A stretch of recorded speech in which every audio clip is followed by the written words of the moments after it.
In this video, I'll demonstrate how to install Biblioshiny. First, you need to have RStudio installed in your laptop or PC.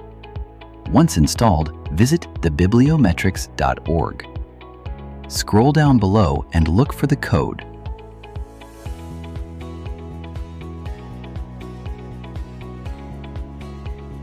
Copy the code and paste in RStudio.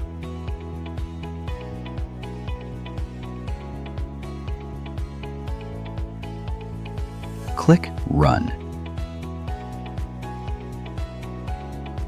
Wait for a few seconds to open your browser.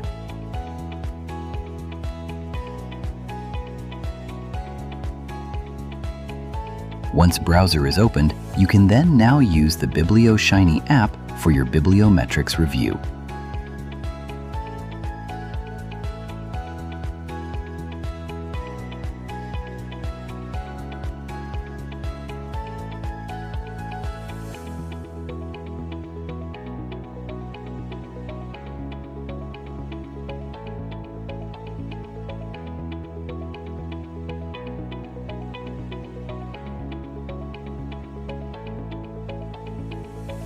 Thanks for watching. See you in the next video.